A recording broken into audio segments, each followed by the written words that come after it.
Hello and welcome to SharpHR Career Corner with Karen Sharp Price. This podcast will inform and inspire you in your quest to find the right career path. If you're just starting out, looking to make a change in your field, or transitioning into a new career, then this podcast is for you. We will be sharing tips and providing resources on topics such as writing resumes, interviewing, using LinkedIn, and networking. We will take a look at different careers, companies, and opportunities. You will hear success stories from professionals in all career paths, and so much more. You will leave this podcast with 3 key takeaways that you can easily put into practice. Enjoy! Welcome to SharpHR Career Corner. I'm Karen Sharp Price. Today we're going to talk to Lindsay Boccardo, corporate trainer, keynote speaker, and millennial guru expert. Hi, Lindsay. How are you doing? I'm thrilled that you're here today. Yeah, I'm excited to be here. Thanks for having me. Thank you. I have so many questions to ask you, and I know we may not get through all of them because a question will lead to another question. But let's get started. So I want to go back to Syracuse University. So you're there, you're getting your psychology degree, you graduate, and then you have an opportunity to travel the world and be in a band. So I have to go back just a little bit before that. How long had you been playing the drums before that happened? Yeah, I had been a musician most of my life, but I had been playing the drums since about 6th grade. So I tried a ton of different instruments, the piano, the guitar, and for me, I stuck with the drums because I loved my teacher, which we all know how much of an impact teachers have. Yeah. And I love to practice, which I think is really important in kiddos when you're learning new skills. Is if you don't like to practice it, if you don't like dribbling drills for basketball and shooting drills, you're not going to really stick with it. So for me, I stuck with drums since 6th grade. I loved patterns, memorizing patterns. It was kind of like hypnotic to get better and better at different drum beats. And so I've been doing it for quite a long time, over a decade. Wow. Before I ventured out. And how did your parents like that practicing? My parents did not mind, which that's got to be, divine, because drums are literally next to like a squeaky violin. They're way up there. I'd be booming through the house. We had my drum kit in the basement, and I'd be booming it through the house, and they just didn't care. So kudos to them. Yeah, absolutely. I have 2 kids right now, and I've got one who's interested in guitar and has taught himself how to play guitar, and he's also taking piano lessons. So those are nicer to hear, but the song but the songs are the same over and over and over and over again. So I can't imagine the drums. So what type of music have you been playing since the 6th grade? It all depended on the season of life and like who was influencing me at the time. So when I first started out, I was playing like old school rock and roll, the basic beats, Beatles music, things like that, where, you can kind of pick it up and learn it quickly as a kid. And then that evolved through much more complex. Jazz music is way more complex. I still stuck with jazz, but I like it, but I'm not very good at it. Drummers like Carter Buford, who have a jazz background but play rock music with Dave Matthews Band. I tried to evolve and expose myself to different types, and I learned quickly what I was kind of naturally good at and what I would always struggle with in the different genres that I've covered. Yeah. So when you were at Syracuse, did you continue to play, or just for fun? Yeah, I brought a drum kit to school. And I actually had 2 drum kits at school, and one of them was in the attic of the house that I lived in. So you can imagine a house that's built in the early 1900s and you're going into the attic to play. I always imagined falling right through, the floorboards of the attic. It was pretty toasty up there. But I also played for a lot of churches and ministries too. So I was setting up and tearing down a lot for church services or for Easter service and stuff like that. So I found myself playing quite often. Yeah. Wow. So now we go to Syracuse, and you graduate. You've got a degree in psychology. Were you like, just prior to graduation, were you thinking you wanted to possibly go on and get like a psychology master's or doctorate or something like that? Or like, where was that piece? What were you thinking at that moment? Yeah, I love psychology.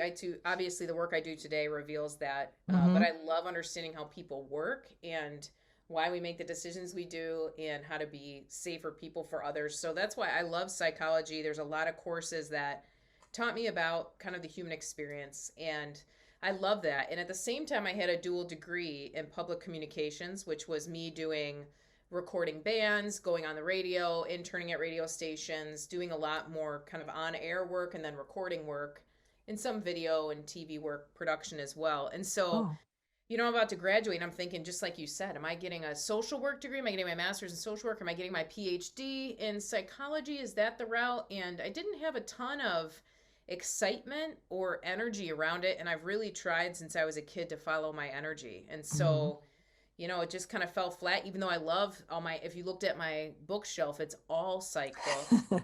For some reason, I didn't want to go farther with that. And, with the trades that I was in, and with recording, music recording, and being in radio, that was just super compelling to me. So I was trying to figure out, how am I going to bring all these pieces together, and what gives me the most life and energy? That's really all I was thinking as I was heading towards graduation. Wow. So you get an opportunity to Yeah. travel the world. Now, not just the States, but the world. Truly, yeah.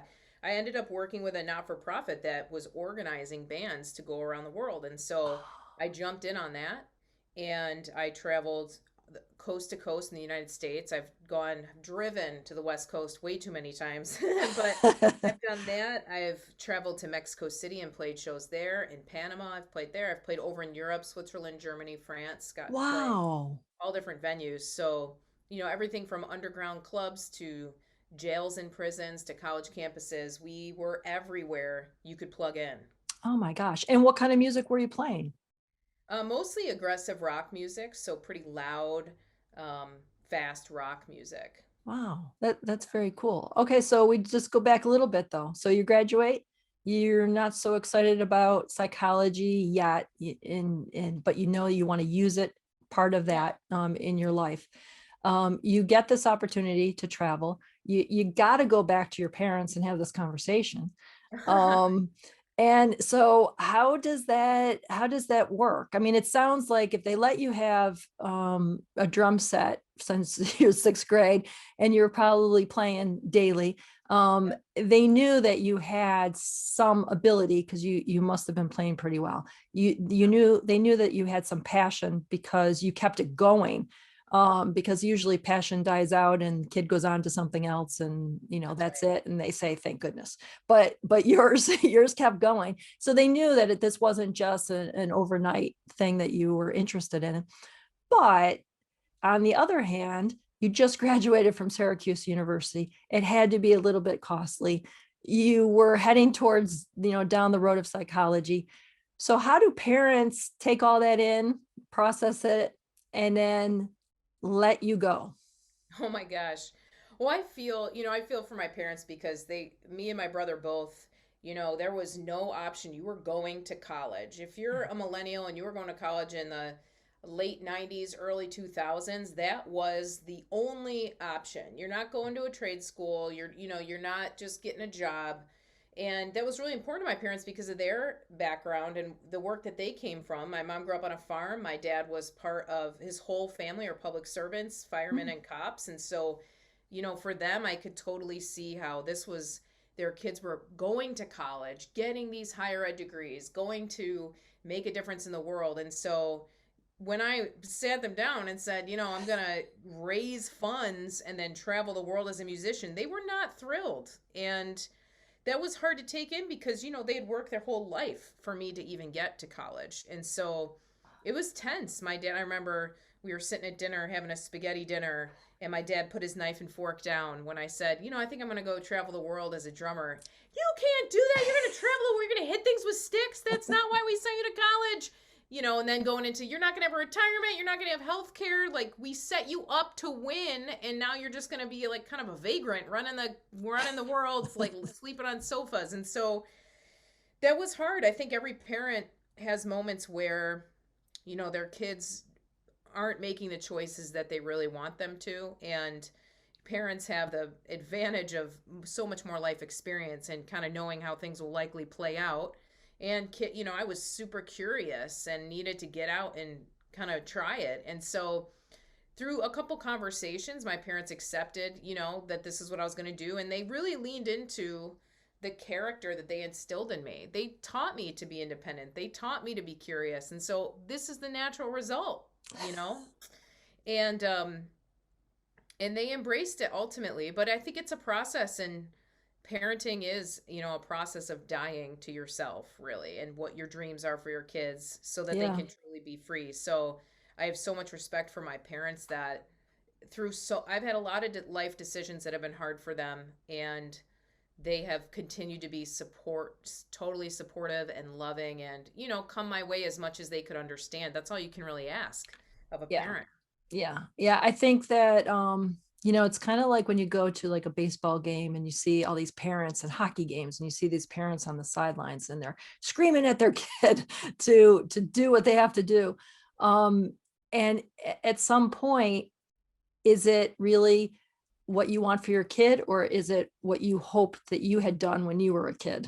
Exactly. There's that little fine line there that sometimes parents have to kind of take a step back and say, at some point, yes, we've given them the foundation, and they may just, get out there and just explode and do a great job, or they may find themselves and come back and get on a different road. But if they don't do that, they're going to wish they had at some point. And then they're going to look at us to say, well, you didn't let me, you didn't let me try. And now I'm too old and I can't go that way and all that kind of stuff. So yeah, parents, it's a gray line or just a gray area of wanting the best for your child, who doesn't, but then giving them some free will and free space to make mistakes. I mean, I think that's the hardest part.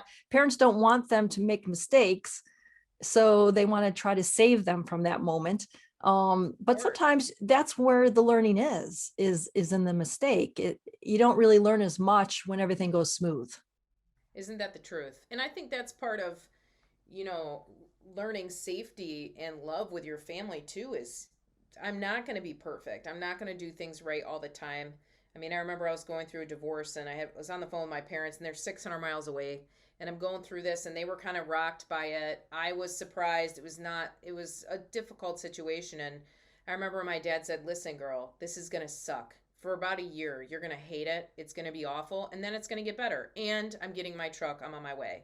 Oh, And, that's how, I could get teary, because it's like, that's what parents end up doing, is saying, though life is going to punch you in the face, it's going to be hard, and I'm here. And I think too often when we try to say, well, I'm going to protect you from getting punched in the face, you don't actually create love and connection, because now I know that my dad will always be there because I went through such a hard situation. And I think I'm sure he was wincing as he watched me walk into that and out of that situation.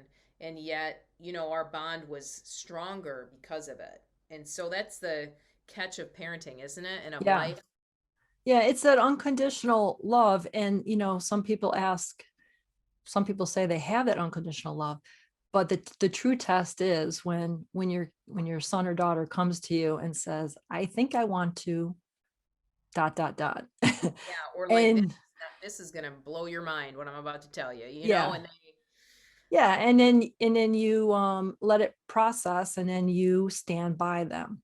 That's right. Good or bad, and right. help them through it. So and I think that I teach at a local college, and a lot of the students are in the boat of, I'm not sure what I want to do. There's so many options right now, and I have so many interests, and I don't know which way I want to go. And sometimes some of those interests pull them stronger than others, and they just have to try it. And so if, it's a hard place to be for a parent, but if you look back at that parent in their life, they didn't have it easy either. And they took some roads less traveled, and sometimes they succeeded and sometimes they didn't. But that's the life. That's the excitement of the life, is when you have those pivots and those turns. And yeah, things can get really ugly and bad. But through that, the stuff that you personally have learned through that experience at Syracuse, through the band traveling all over the world, through what you're doing now, through your divorce, that has made you who you are today, which makes you a better person in what you're doing in your career, because you understand when someone calls you and says, this is my story, you can say, oh yeah, I totally get that. Yep. I've been there before. That's it. Because how do you, I haven't had every single life experience, obviously, but I've had enough that have knocked me down a couple pegs or just flat on the floor, that I can really find that empathy when people have hit the unexpected. Yeah.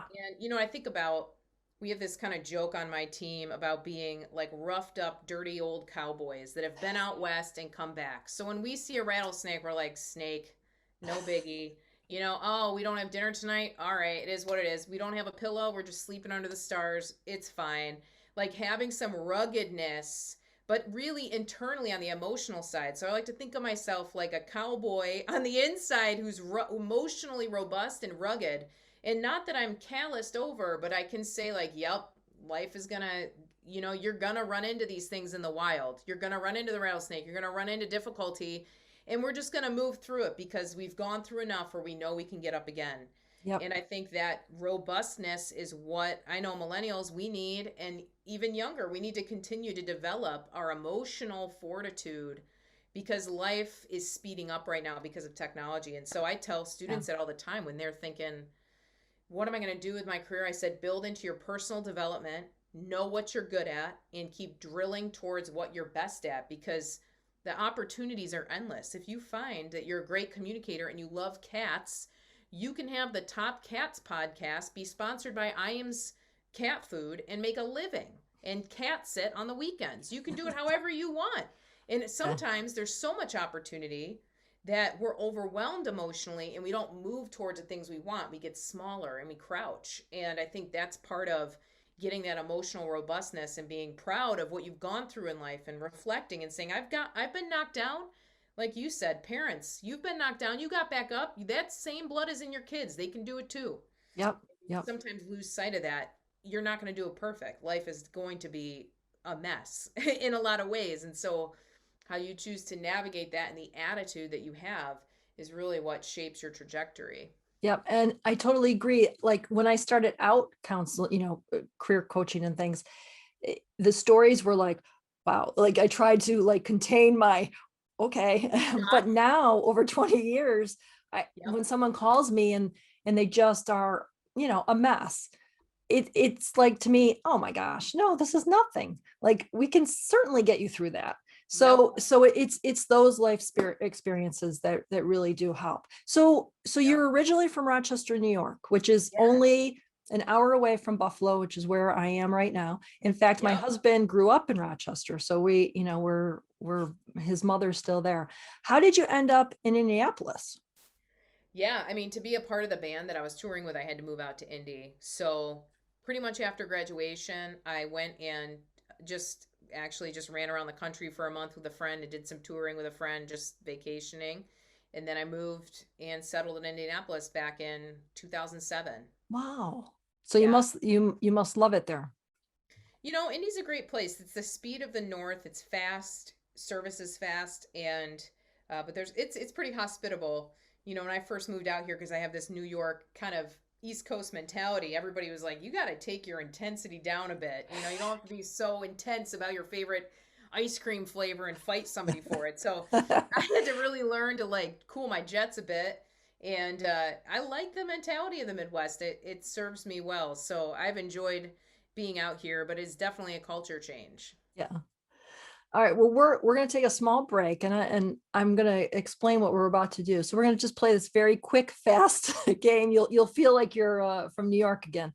I'm going to ask you some questions, quick questions. Whatever pops into your head, you just answer. So it doesn't have to be anything that you have to study for. So this helps us get to know you a little bit faster, and then we'll go back to our regular questions. But the first one is virtual or in-person events? Yes. You like both? I do like both. I really do miss being in person.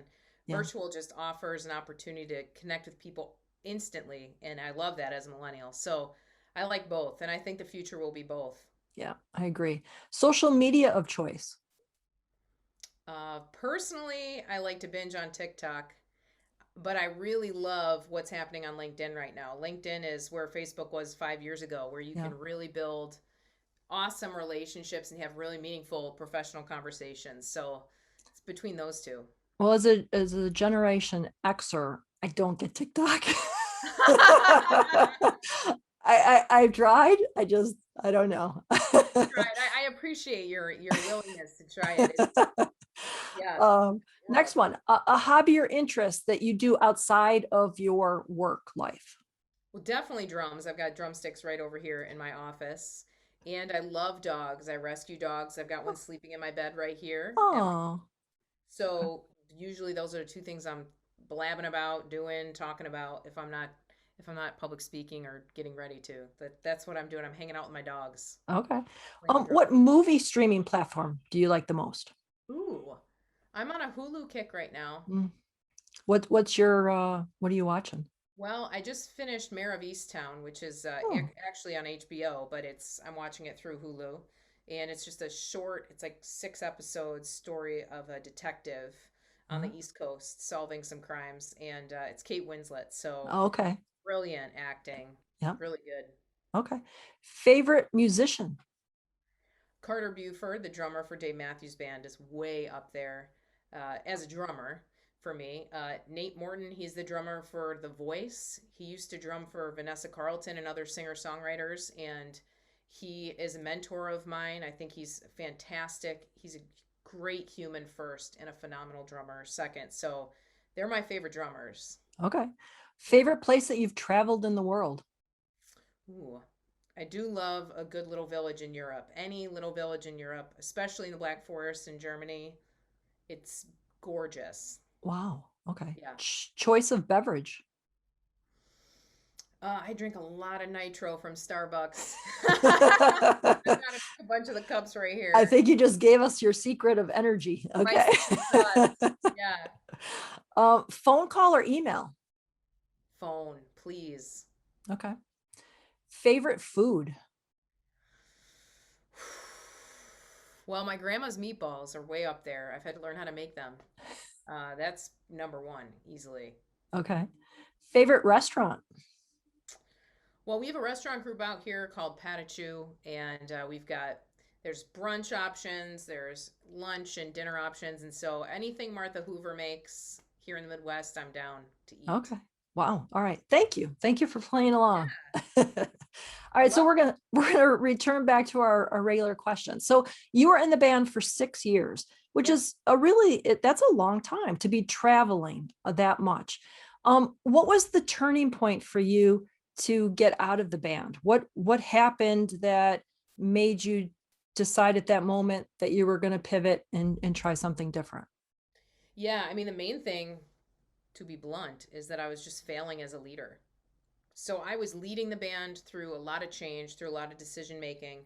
So my dream band that I was in first, they we were on a tour. We were on several tours, obviously, together, and we had so many issues that would come up. And you can imagine touring, the amount of details that go into touring is insane. Your Yeah. equipment, every location, your tour manager, all that. And under that amount of stress, I'm not a great leader. I don't tend to have boundaries. I don't tend to communicate without a ton of emotion and reactivity. And so I think some of it was we just weren't, like a lot of bands, we weren't emotionally and psychologically compatible to stay together. I do think that's part of it. And I still talk to my bandmates to this day, and we kind of laugh about it now. But, it was enough where it was like, you know what, this isn't fun. Nobody's happy. It's a lot of stress, a lot of decision making, and we can't handle it. So that was my big band that I really love being a part of. We really just fell apart because there was interpersonal drama, which is like the story of Yeah, of everything. Yeah. Is the drummer usually in charge of the band, or was that just a role you took on? Yeah, I mean, in every band, like if you're seeing a band perform and they're not like Taylor Swift's band, okay, because that's like a whole nother echelon. We're talking like sleeping in the van, getting $60 a night motel type situation. When you're that grassroots, everybody in the band has 3 or 4 jobs. So one of my jobs was to co-direct that band, which means making decisions around where we tour, how much money we have, how we spend it, how we interact with our hosts that are booking us, all of that. Wow. And there was a bunch of other jobs too. I mentioned tour manager, equipment manager. There's a lot that goes into it. Yeah. Yeah. Oh my gosh. Well, I mean, to last 6 years and do that actually is very long. I don't know if I could have lasted 6 months for that. So the band's is ending and you're thinking, okay, I've done this 6 years. Yeah. Where do you go? Where do you go to center yourself to now look back and think about where you started at Syracuse? And do you want to pursue that? What's going on? Well, I did actually. It's funny that you say that because I actually did go back to my alma mater and Oh, talk to the social work department, talked to like masters of psychology, went back, wanted to connect with what opportunities I could take on next and really get a feel for who I am and what I want most. And I like to think of my own life as like a target that's slowly revealing more and more. And so I started to ask, like, I love drumming. What else do I love? Humans. What else do I love? Performing. Okay, well, if we take the drumming part out, what other performances are we talking about? What else do I have training in? And I had been trained extensively with stage performance, and I had been doing public speaking at that point. So okay. it made sense that I would start to take what I knew and my comfort of being on stage and pivot that to another career that's similar. So that's really how I got into public speaking. I just happened to have been doing it in a different capacity, for 6 years and getting, public speaking is a very odd experience because, human beings, we're all like little predator lions and you got hundreds of eyeballs staring at you. And Yeah. to learn to not become so like self-centered in those moments, to still give and to know people are going to judge you and to know people do judge me. I've heard every weird comment about the way I look to the way that I talk. I've heard it all. And I had just happened to be in a position where I had kind of built up the fortitude to handle that professionally. Hmm. And so I feel really lucky. I think all of our lives, if we look back, there's a divine thread moving through Mm-hmm. our lives where things that seemingly don't go together do. And to trust that and to lean into the mystery of life and to just take the next step. I think this as a coach, I know it too. You always think we've got to have a game plan, we've got to do a aim smart goal, we've got to know where we're going. And that does work to a certain extent. And then you got the X factor of life. You've got the X factor of desire. Yep. You've got different things that come into your life that shift your values around. If you get sick, all of a sudden your health is more important than traveling, whatever. So I've tried to give myself that wiggle through these transitions, a little extra grace, a little extra compassion, and trust in myself that I can make it work. Something will work out. It's those unexpected opportunities that pop up, whether they're a conversation with somebody or, hey, we need somebody for this. Would you want to fill in? Or, and it's those moments that if you don't take that, that could take you in a whole different direction. And some people are very fearful of those unknowns. So yeah, that is, so you were going back, you were talking to people who have been in that field and you're trying to pull everything together. Where did the idea of the professional, career coaching certificate come into play? How did you learn about that? Because back then, I mean, you were talking a few years ago, that wasn't really out there No, as a career. You kind of have to dig. I mean, even now, I even dug a little bit to get my own. So where did that come from? Because you could have taken that to another level and gone on and got another degree, which could have taken you several more years. So what made you decide that route? Well, it's really interesting that you asked that because I went to one of my favorite therapists that was in my community and I said, I want to be just like you when I grow up. And he said, no. Huh. He said, this is not, his name is Jim. He's awesome. And Jim was like, Lindsay, this is not the route for you. I know you. And there's other ways to help people grow. The therapeutic like personality route is not the right route for you. And what a merciful, life-changing thing to say to me. Yep. He didn't tell me how to find a different way. he just said, there's a different way, and I think you should investigate. And I had so much respect for him and was so stunned because I kind of thought he'd be flattered that I said I wanted to be like him. And it was really, that was a big turn for me, that moment where he was willing to say that to me. And so I started to ask around and started Googling. This was like 2011, 2012. Like, what other options? Like, how can I help people grow? Basically, how do I help people grow and evolve? And coaching was quiet. You're right. It was under the radar still. Yeah. Even when I went to coaching school, I was the youngest person there by Oh, over a decade. I felt like a little baby walking in. wow. Really hard for me. And but that was, I found coaching and I started to study and learn what it was and how it was rooted in cognitive behavioral research and how it worked inside of people's lives. And I thought, this is exactly what I'm supposed to do. Hmm. And I just, So, again, like followed my energy on it. so you got the piece about coaching, but Yeah. then where does the millennial piece come in? Because that is the piece that's on fire. I mean, that Yes. is a piece that is going to be a problem for, Yep. for years to come. Well, So this is, how did you pick that?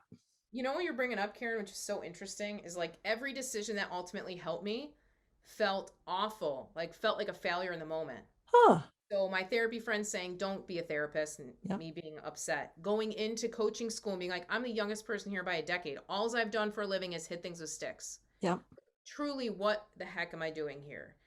And I really wrestled with that. I felt inferior. I felt small. And, I was there with like VPs of banks and people Mhm. who had long careers, who had just decided in their kind of sunset of their career that they wanted to learn coaching, as a consultant and as a coach. And I remember sitting there and thinking, okay, what do I have to offer that nobody else in this room has to offer? And my biggest liability felt like my youth, but it was actually my strong suit. Yeah. So I thought, okay, if I'm most embarrassed, the most energy I have right now is around my youth. I'm going to grab it by the neck and use it. And that's what ended up happening is I created a program called Unleash My Career. And I thought, I'm just going to go to the youth. I'm not going to try to talk to the CEO. I don't know anything about that. Yeah. I'm going to talk to the people that he just hired in his company. And what's happened over 7 years, not overnight, but over 7 years, is now CEOs look at me as that millennial translator, as the translator for those younger generations. So the thing that I thought my youth was going to be detriment is the edge that I have on the marketplace. So if Wow. you put me back to back with a boomer that wants to talk about the future of work and millennials, I win every time, because of course you're going to have a millennial talk about millennials. You're going to have the Yeah. person that lives that lifestyle explain it to other generations. Yeah. So isn't that wild how things turn out like that? It is. And like, were you hearing, sensing, even with your friends, that there was this, in many ways, myths about millennials in 100%. and because there was a time when the chatter was all complaints. It Absolutely. was, they don't show up, they don't work hard, they want us to hold their hand, they don't stay around long enough, they're not loyal. I mean, the list would just go on and on and on. And it was like they were just coming into the workforce, and this is what was being created. And that just exploded because everybody was just jumping on the bandwagon. They weren't giving them a chance. They weren't giving each individual the opportunity to prove what they had. They were just saying, they were grouping them together and saying, oh, you're from this age group, this is who you are. And That's right. and then the millennials were fighting back saying, no, I'm not that way. Maybe my roommate was, but I'm not. That's right. And so you kind of came in at that unbelievable opportunity. I mean, that was Yeah. a great time for you to bring those two worlds together, the psychology part, the millennial part, and then say, I do understand these people. I Yeah. am one of them. And so that gives you credibility right there, That's right. because you're not that CEO who is a couple generations, past, who says, I have a couple kids that are that generation, so I understand them. You live it. You talk to them. I mean, don't you even go into colleges and talk to these students? Yes. Yeah. So it's really, if you think about being like a bridge between generations, part of my job is to help boomers understand the newer generations. And part of it is for me to go to colleges too and say, this is how the world is set up. You don't know it yet. You haven't entered it yet, but there's this thing called professionalism where you come to work and you don't expect your coworkers to hold you emotionally. You learn how to take care of yourself, fill your cup, have friends, and then also go to work and unite on a common goal and task. And sometimes you end up having a best friend there, but sometimes you don't. So you can imagine for anybody who's in their 20s in college, this is kind of revolutionary. Like, oh, I'm going to enter this other foreign world that I've never been in where I have to be a professional. What does that even mean?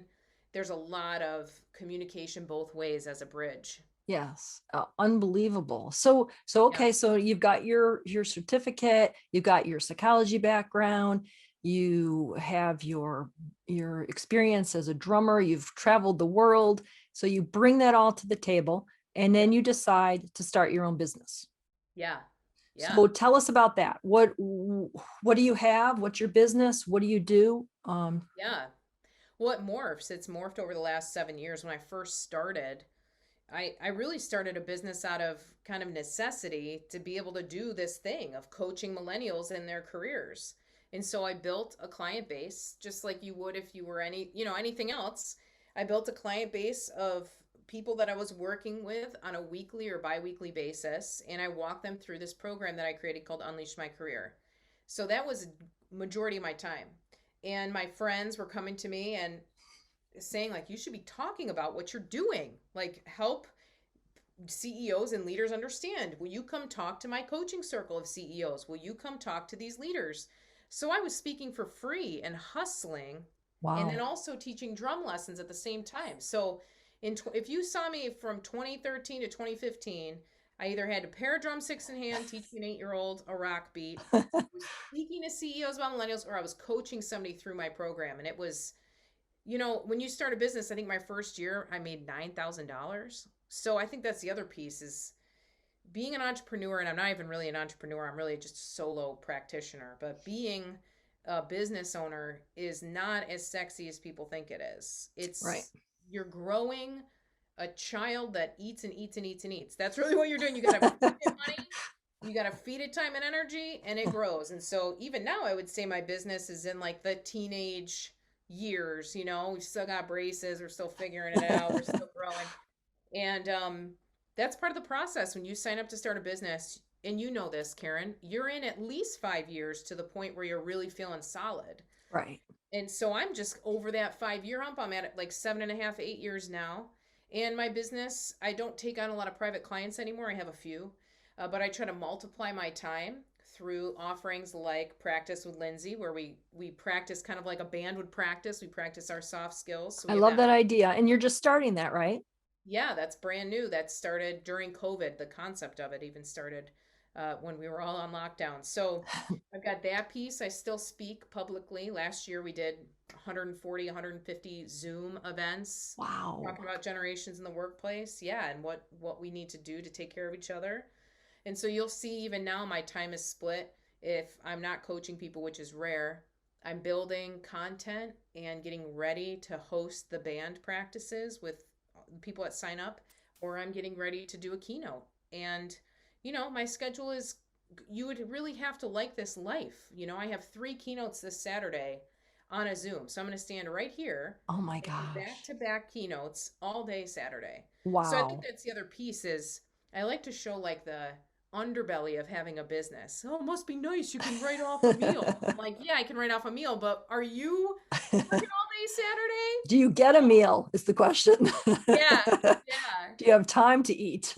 Yeah. So I like variety. It's part of my personality. Yep. And I have an awesome team that keeps all the pieces glued in. So I take good care of the people I interact with. Mm-hmm. That really is, now my business has evolved where I'm mostly speaking and running the band. Wow. So important question. Do you still have passion for what you're doing? Do you love what you're doing? If I am not excited, you can tell. I can tell. It's horrible. Like, oh, wait, what are we doing here? Okay. So there's a weird catch in my personality where I have to do things that entertain me, that excite me. So I definitely have passion for what I'm doing now, and it will continue to evolve. So that's what that's what the band represents. This practicing with Lindsay is, as I spoke about millennials and the generational differences, the biggest piece that comes up is emotional intelligence. Yeah.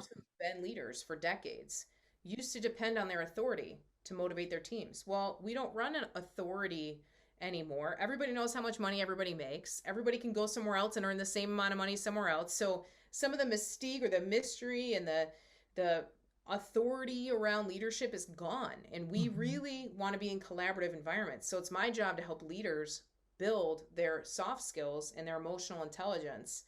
So you can see how, as I'm seeing this myself, how important that is. I know just for my own integrity, I've got to offer something that helps people actually grow in this way. I can't say, go learn some soft skills, learn how to listen and coach and ask questions. See you later. I have to be able to say, let me help you grow in this way. Or I think it's important to do that. So that's super energizing to me. When you uncover a problem and a solution, and then you can help people with the solution, that's like so juicy to me. That's exciting. So that's how I keep myself interested in my own work. Well, what I like how you do things in the, it's the marketing piece of it, but you always bring those drumsticks with you through your life. So, earlier on, you said you have them right in front of you, but this whole band concept, you're not giving up that whole idea. But when you bring that into what you're doing now, because you realize that there is this problem of just common skills that people don't have, or they need to brush up on them, or they don't use them on a regular basis, but you're bringing the whole band idea. And that piece is what excites you, because you still have that passion for drums and band, and you can bring the two lives together, which keeps you pumped, which then pumps the other people that you're trying to help. So I just like the whole way that you do things. Like it's very well thought out. You really come across to us as those who are watching you. It's just very fresh. It's very exciting. And it's not that I'm going to stand in front of you and present in a very boring way. You bring life to what you do, and the stories that you have and the stories that you present are very real, very, I can relate to them. Other people can relate to them. And once the audience relates to you, that's half the battle. You've got them at that point, because whatever you say after that, they are with you. They're in it. They understand, and they want to, if they're there and they're in your audience, they want to make a difference. They want to change. They want to improve. So I think that's all great. So let's say, what do you think is the biggest misconception about millennials right now? Oh my goodness. I have to pick one. Well, here's what's so interesting, because we're starting to see a shift. But anybody who's under 25, which is actually a Gen Z now, okay. Anybody who's under 25, they will always be seen as like, oh, you're going to ruin everything. You're changing the world for the worse. We don't like it. And so millennials now, what the misconception is that they're still young bucks. Millennials are 40. Wow. Millennials are in 40 to about 26.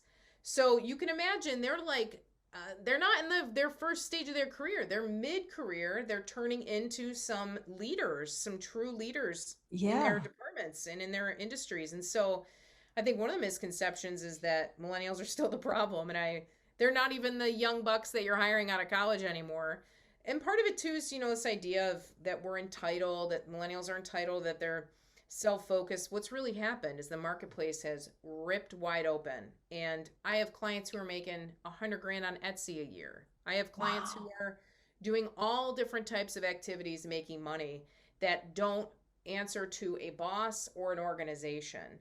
And what really is going on is that there is more freedom and choice and personal power in your career than ever before.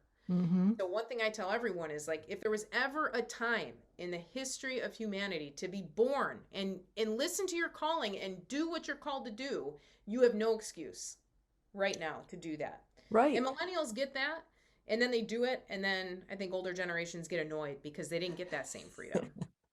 Well, and they should realize that they do have that freedom right now. That's right. Anybody out there in the workforce, I don't care if you're almost about to retire or if you've retired, you can still do whatever you want. You can create that dream. It's Right now. available. Yeah. Yes. In this Yeah. moment. Yeah. You love dogs. You want to start a dog breeding podcast and you want to be the resident dog walker in your neighborhood or the nicest neighborhood in your town. Go do it. There's somebody that makes over $1 million a year dog walking in New York City because they've built a sustainable, thriving business and have trusted clients and customers. And so Wow. anything is possible. Yeah. That much bravado for me to say that can be really frustrating to people that didn't get that much freedom in their youth. Right. And their whole mindset is different because of the generation, and those kinds of the mindset that they have actually stops them from taking chances, and That's that exactly fear freezes them. So, yeah, totally agree. right. So just the last couple questions. What do you love most about what you do right now?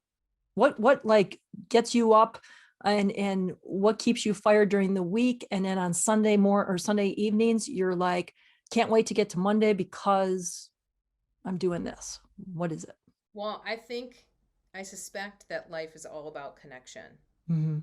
And so I was super jazzed to come on this with you and just connect with Thank you you. and learn more about you and hear all that you're doing to change people's lives. You know, before this call, I was on with one of my favorite companies talking about how to build a pipeline of talent, of leadership, which is exciting to me to watch them care about that.